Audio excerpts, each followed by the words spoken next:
The Witch's Tale. The fascination of the eerie, weird, blood-chilling tales told by Old Nancy, the Witch of Salem, and Satan, her wise black cat. They're waiting for you now.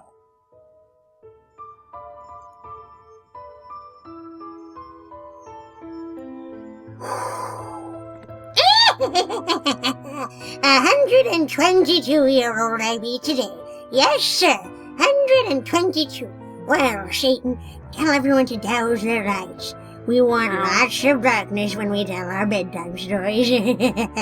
Drop to the fire and gaze into the embers. Gaze into them deep, and soon by the light of the moon and the stars, you'll see a barren stretch of land where two roads meet in old Massachusetts. 3 policemen stand a-talking there beside their motorcycle bikes, and soon you'll hear the story of the haunted Crossroads. The haunted Crossroads.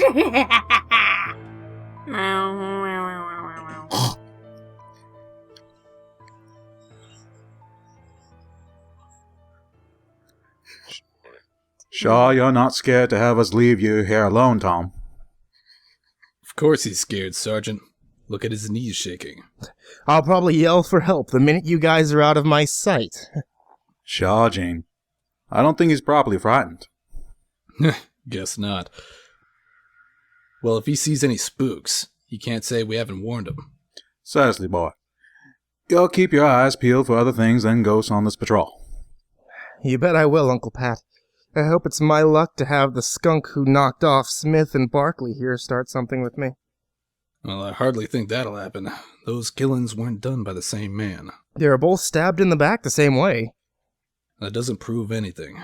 Several fellows were stabbed to death right here after the Civil War. Then another about 20 years ago, according to our records. It wasn't the same murderer who got them and the 2 cops from our troops. Well, unless you believe the crazy stories about the place being haunted.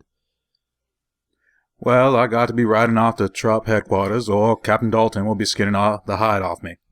And you, Gene Hardy, had best be getting on your patrol. I'll get the old bike moving, and then you get home in the morning, Tom. Remind your sister she's got a movie date with me tomorrow night. Kathleen is not apt to forget any date she has with you. Chopper Hardy, your job at the moment is to keep your eyes peeled for speeders and reckless drivers. Well, I'll try to remember that, Sarge.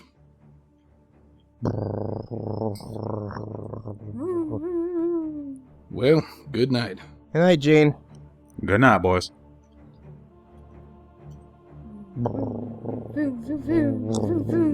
Kathleen, oh morning, da-da-dee, da-da-dee. Uncle Pat! What the? Ah! Help! Tom! I'm coming back, kid. Coming back. Gene. Jane. I'm coming, Sarge. It's Tom. Oh, merciful God. Sarge, what is it? What's happened? Come quick. I'm here. What happened? Tom? Yes, he's dead. He can't be dead. We just left him. I started right after you rode away. Then I heard him yelling. Oh, merciful God, I raised that boy. He was like my own son. He's been stabbed in the back, just as Smith was stabbed a week ago in Barkley. Yeah, at the same rotten Crossroads. Now pull yourself together, Sarge. You know what I thought of Tom, but we're cops. Listen, you were back here before I was. You must have saw something. I saw no more than you see now. Whoever did it got away. They got away. Take it easy, take it easy. Tom wasn't alone here more than a minute. No one could have gotten to him across these open fields, and then away again in time I left and came back. Yet I saw no one but him and you.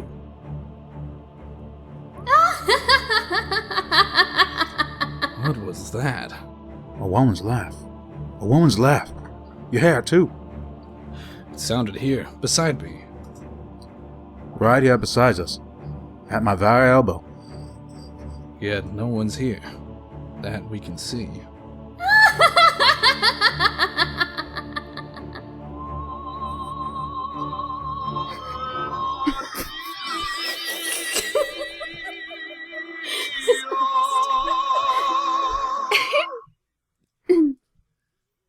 invisible woman.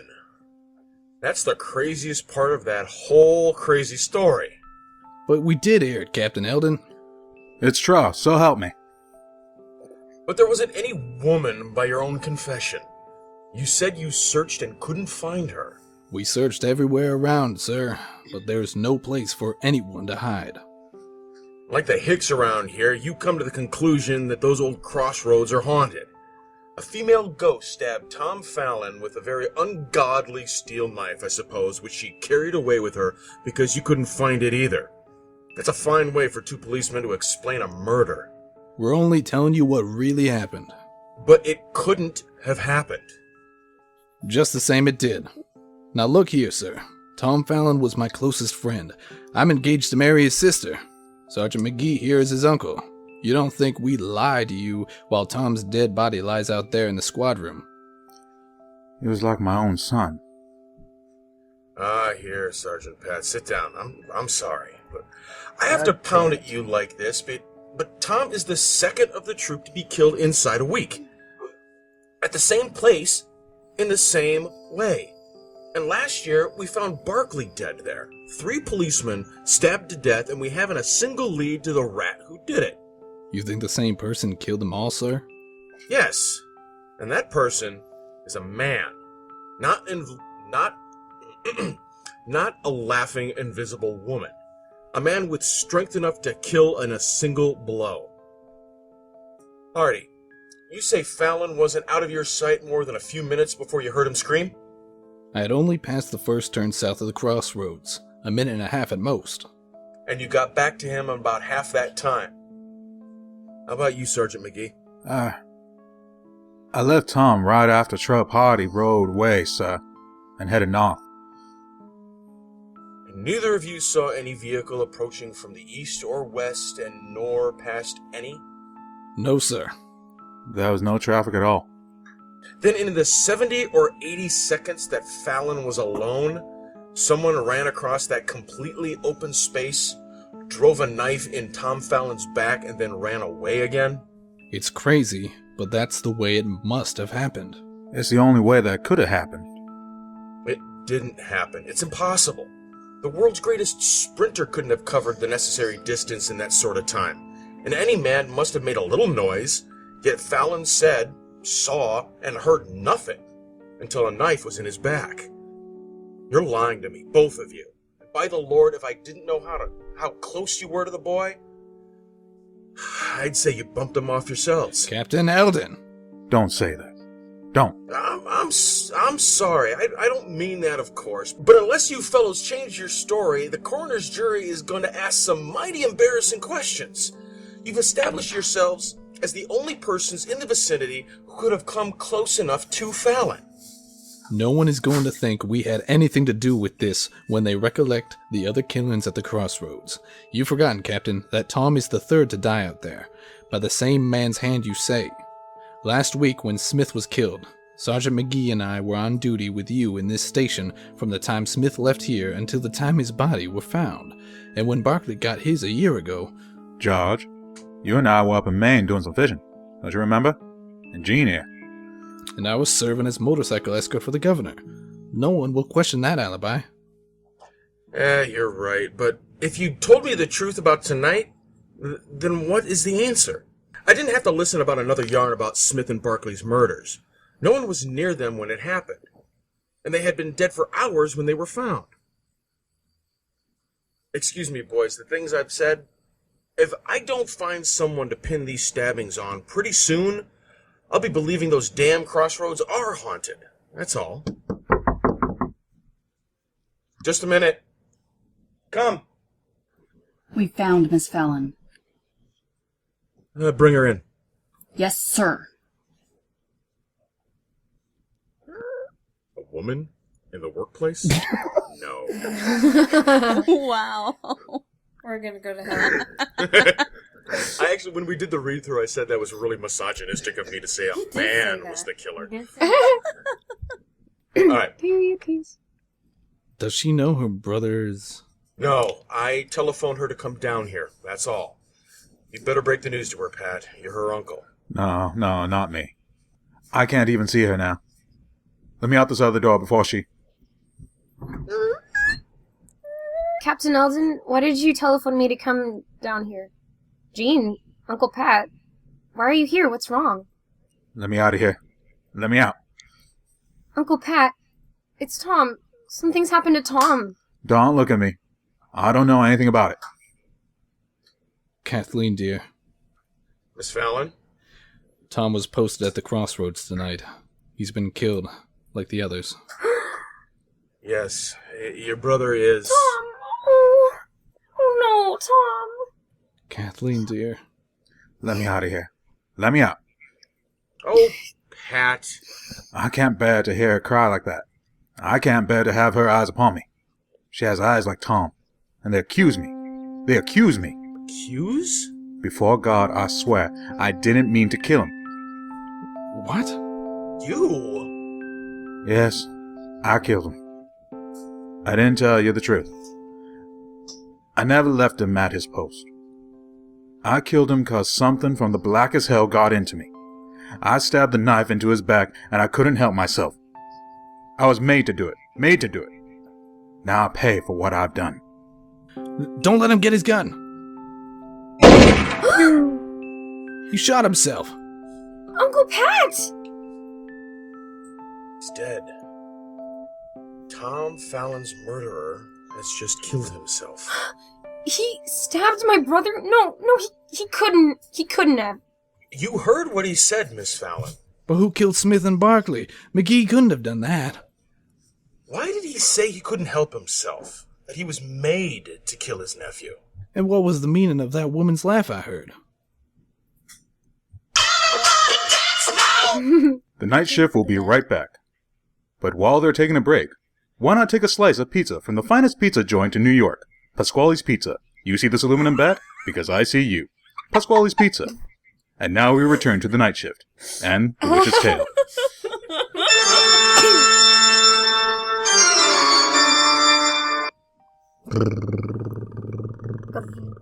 You in the car. Drive on. No stopping here. It's only me, Jean. Kathleen. You can put away your gun, but I'm glad to know you're being careful. Why drive way out here at this hour, honey? I couldn't sleep knowing you were posted all alone at these crossroads tonight. Dear, I told you not to worry. A troop has been posted alone here for 3 weeks now, ever since poor Tom was killed, and nothing's happened. You think there's no danger here anymore now that Uncle Pat is dead? Look, you mustn't start thinking about him now. It's rather difficult not to think about him. I'll never understand why he, He was out of his mind. It's the only explanation. But what drove him out of his mind? What could have made him destroy someone he loved, as we know he loved Tom? And he said he was made to do it. I don't know. Jean, you're all I have left. If anything should happen to you now... Now nothing is going to hurt me, dear. Come on, get a hold of yourself, sweetheart. But Uncle Pat didn't have anything to do with the other deaths here. He was miles away when Smith and Barkley were stabbed. Jean, maybe this place is haunted. You don't believe that stuff any more than I do. You're just all upset. Now here, I'm gonna disobey all orders of the state police and join you in this car for a little roadside parking. No, don't get in. I'd rather get out and walk a bit. I've never been out here, At night, I mean. Yeah, and you shouldn't be out here now. Fine thing, driving this deserted old road at midnight. Have you got that little gun I gave you? Yes. I always carry it when I drive alone. That's good. Well, come on then if you want to walk. Jean, exactly where did you find Tom's body? Uncle Pat kneeling beside it. We're not going to talk any more about that. Alright. Really wouldn't do me any good to know. Such a gloomy spot here. No cars passing, no road lamps. These are just old county roads. No state trooper had to patrol here regularly until... Until after Frank Barkley was found stabbed here. Kathleen. I want to talk about it, Jean. I loved Uncle Pat. He was a good man, not a killer or a maniac, and I've got to find out what made him do the thing he did. Find out what made him say he couldn't help himself. Uncle Pat was in Maine when Frank Barkley was killed. Tell me about that. Well, all I know is Barkley didn't report on schedule. When they found him, he had been dead for several hours. And then Smith, just a week before Tom. Like Barkley, he had been dead for a long time when we found him. But Uncle Pat couldn't have done it. He wasn't out of my sight, and neither was Dalton or the others at any time that night. Well, after that, Captain Dalton made this a fixed post. I can't understand it. Neither can anyone else. 70 years ago, the papers say a town constable was stabbed here and another constable about the time we were children. That makes 5. All police officers. That's screwy, all right, but you mustn't think about it anymore, dear. Don't worry about me. Look around you. There is nothing but open spaces. Sand and grass and 2 level-high dirt roads. Why, there isn't a brush or a stone big enough for a cat to hide behind, let alone a man with a knife. No one could come close to him here except someone who he knew and trusted. As Uncle Pat was trusted by Tom. As you trust me. Yeah, that's enough nonsense now. Go home, go to bed and sleep.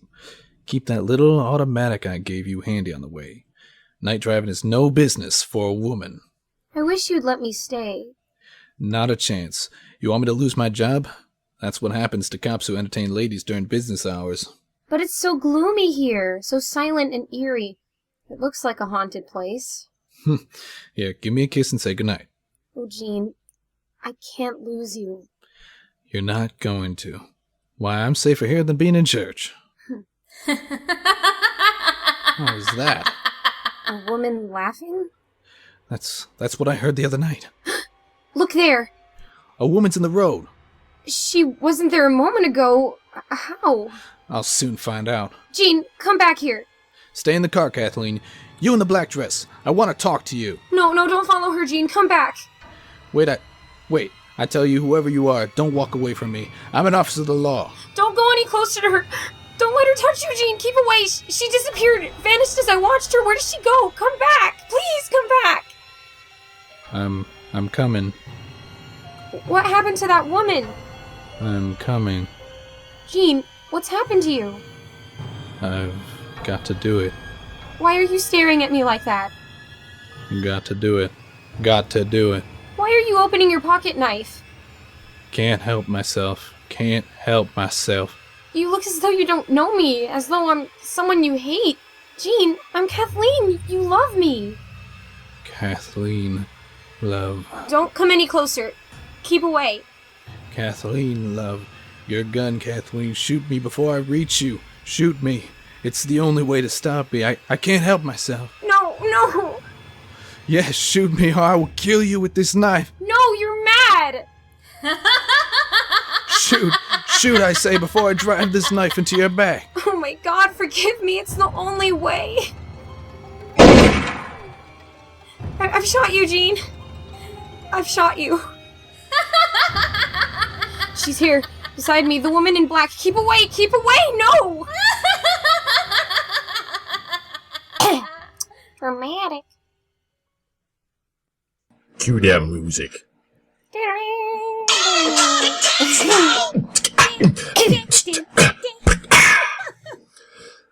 Come on, Miss Fallon. I want to hear more about this woman who laughed, this ghost. Oh, please don't ask me any questions. Go up to the operation room again, Captain Alden. Make sure Jean is going to live. I only shot him to stop him. You stopped him, all right. Oh, here's the doctor at last. Oh, doctor. That's all right, Miss Fallon. We've taken the bullet out of Trooper Hardy's shoulder, and he will be up in around just a few days. Oh, thank God. Thank God. And also Jean's tough constitution. Now that that's off your mind, will you please tell me exactly what happened at the Crossroads tonight? I'll answer all your questions now. What I've heard already this evening has made me very curious. Sit down, Doc. It's your office and your hospital. Go ahead, Miss Fallon. Let's hear all about that laughing, appearing, and disappearing woman. If I were you, Captain, I'd withhold my judgment a while. Trooper Hardy has been babbling about the Phantom Woman under the ether. Trooper Hardy has been babbling about the Phantom Woman under the ether. God damn it, I can't say that word. Ether. I can't say it. Ether. Like email. Ether. You got it. Ether. Trooper Hardy. Even Zoidberg can say it. I swear to God. Trooper Hardy had been babbling about the woman under the ether. Under the ether, people don't lie. He was repeating over and over he couldn't help himself. He couldn't. Some way, somehow, she made him want to kill me. But he loved me, and that love was stronger than her power. He had time to warn me. So you obligingly shot him. Yes. And the woman reappeared again? Right beside me. She laughed. She laughed horribly, and then, as I looked at her, she just wasn't there. A woman dressed in black, you say? Yes, a dress all folds. It might have been a shroud. Her face was like the dead. It was an awful purplish tinge, and It was an awful purplish tinge like she'd been strangled. Around her throat was a heavy rope that dangled to the ground. Oh gosh, I will see it till the day I die. I don't believe in ghosts. You just shot one of my troopers. I don't care if you were engaged to marry him. That's enough, Captain. That's what? I'm the boss inside the walls of this hospital. And this girl is in no condition to stand your third degree. Besides, I think she's telling the truth. The truth? Why not? We can't call a thing a lie simply because we don't understand it. Have you any better explanation than we've heard for the tragedy at those old Crossroads? You don't think anything supernatural? I think something that has lived beyond the span of ordinary life. I think something that has lived beyond the span of ordinary human life is responsible. Remember those almost forgotten tales that newspapers have searched out? The man who was stabbed there in 1865. The other chap in the early 1900s. One of the reporters told me they've discovered several more Crossroads stabbings in the records. A peace officer was killed there in Andrew Jackson's time, and a member of the watch back when Washington was president. All policemen. By Jove, I hadn't thought of it in that light. And Miss Fallon, you say the Phantom Woman had a rope around her neck. Yes, a thick rope with a heavy knot. A hangman's rope, and at the Crossroads. In the early days, criminals were hanged and buried. Maybe a lot more than you think. Excuse me, Captain, so I can move that chair aside and get to the bookcase. What? I want to find something I've read and more than half forgotten. Policemen, officers of the law, they being the only ones that die at those crossroads where a gallows tree once stood. Ah, that's a coincidence. Ah, but you must admit, a strange coincidence. Ah, here's the book. An old history of this county. History? Mm-hmm. Here it is. I knew I read it somewhere. Look. What is it, Doctor? I'll read it to you. Listen. I'll read it to you. You okay? Listen. That word. No, you said it. Okay, Darling, you're okay. better. I'll read it to you. I'll read it to you. Listen.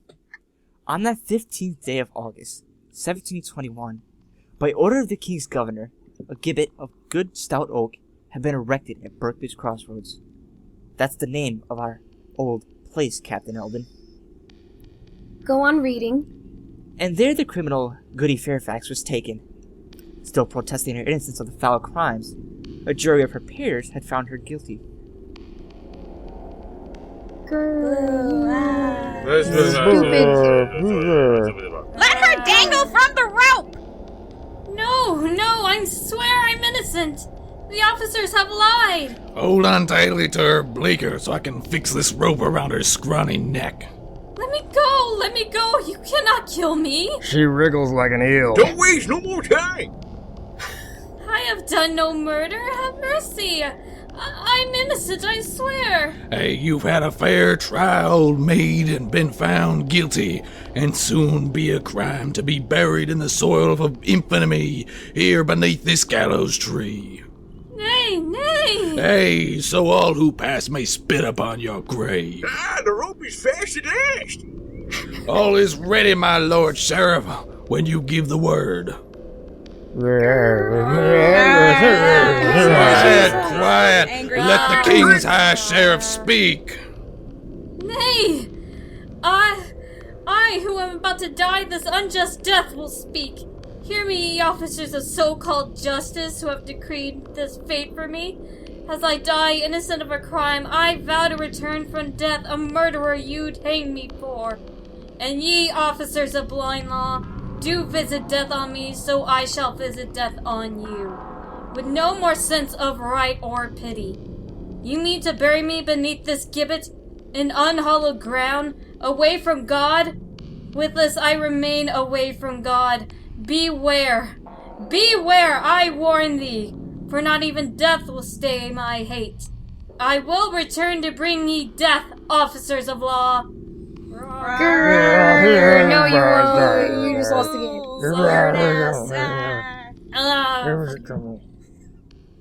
I shall return to bring you death. I shall return to... And though still screaming her threats of ghostly vengeance, the murderous Goody Fairfax was hanged to death. Then the old count goes on. Her body was cut down and buried underneath it at Berkeley Crossroads. The haunted Crossroads. Captain Eldon, whether or not you believe in ghosts, it might be a kindly thing if you search for Goody Fairfax's grave. And if you find it, place her restless bones in hollow ground.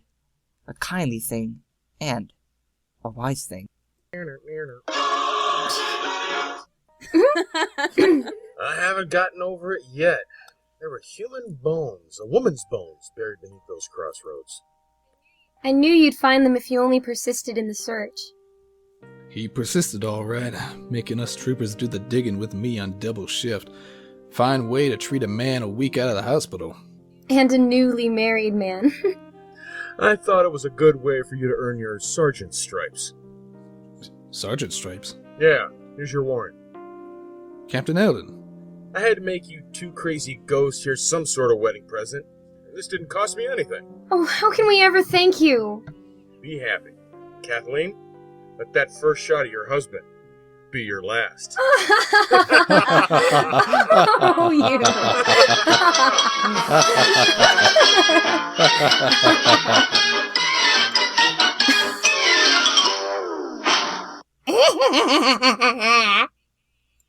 Meow. Well, that's the end of that one, Satan. You folks come to see me again on my birthday. We'll have another cheer for you on this vineyard.